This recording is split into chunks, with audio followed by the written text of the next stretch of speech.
be sharing with you two really quick and easy treats that you can make just in time for the holidays. You don't really need a lot of supplies for either of these, and you can make them at the last minute. So I am doing this as a collab with my friend Heather. So make sure you go and check out her channel. I love her channel. I never miss a video. So go check her out. And if you're new to my channel, coming over from Heather's channel, hey, I'm Michelle, and this is A Common Life. I'm a homeschooling mom of 5 kids, and I love sharing about homeschool, motherhood, and everything in between. And I have been trying out sharing some new recipes here on my channel. So if you enjoy recipe videos or homeschool or motherhood or anything like that, please click the like button and subscribe to my channel right now. So I'm going to share with you how I make these two treats right here behind me. The first one are these candied walnuts, and these are kind of a healthier version. They are made with stevia instead of sugar. So the sugar content is 0, but they are made with butter and cinnamon as well. Super quick and easy, and they're really delicious, and they have no sugar. So this is a great healthy alternative if you're trying to watch your calories or watch your sugar intake or things like that during the holidays. So let me show you how to make this right now. Making these sugar-free candied walnuts is so incredibly easy. All you need is some butter or coconut oil, vanilla extract, some sugar, which I use stevia, but you could also use monk fruit sweetener or coconut sugar, things like that, but it needs to be kind of granulated for this to work. You also need some cinnamon, a pinch of salt, and 1 cup of walnut pieces. So for my recipe, I actually doubled everything. So I used butter, and then I used stevia, and then I actually added some cinnamon at the end. So all you do is really quickly, you can melt down that butter. Once it is all melted, then you just stir in the vanilla, the sweetener, and the cinnamon, and the salt until everything is all melted.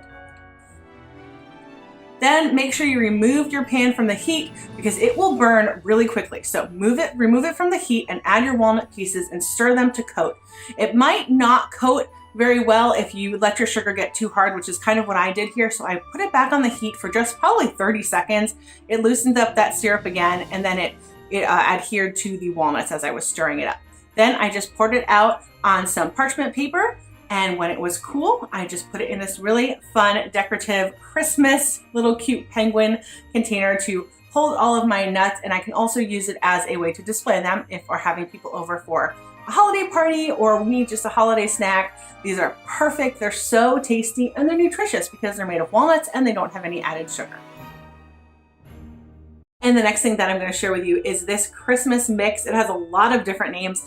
I'm going to call it Christmas mix. It is my own kind of version of it. It has corn checks and rice checks, but it also has chocolate Cheerios in it, M&Ms, and I added at the last minute some roasted peanuts as well. I would have liked to put some pretzels in here, but my son ate them all, even though I had set them aside for this recipe.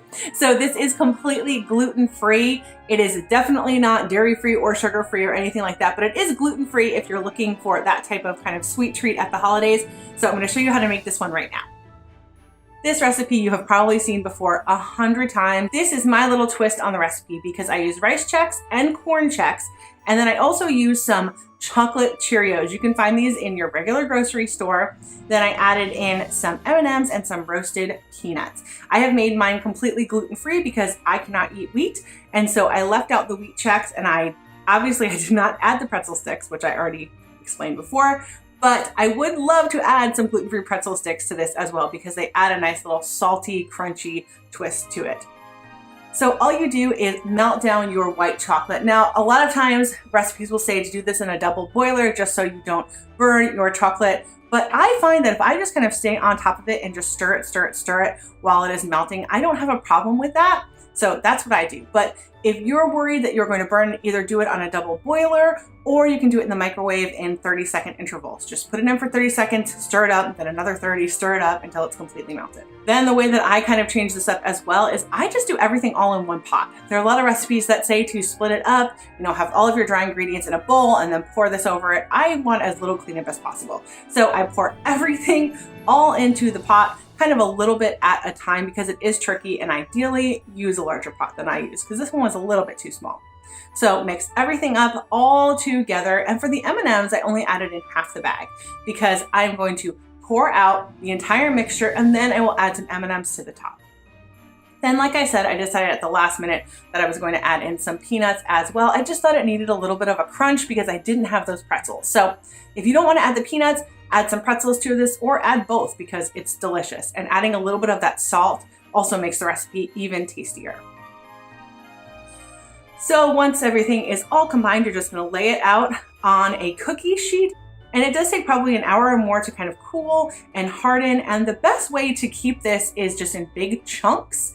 So kind of break it up a little bit as you go, but not, don't kind of break the whole thing up. Just break it up into big chunks and then you can store it in an airtight container, either in your fridge or your freezer, or just serve it right away and have everyone enjoy this really delicious holiday snack. So both of these treats are super delicious. I guarantee you are going to love them. If you're looking for the more healthy alternative, go with the walnuts, but you can never go wrong with a delicious Christmas mix like this. So I will have both of these recipes linked to in the description box down below.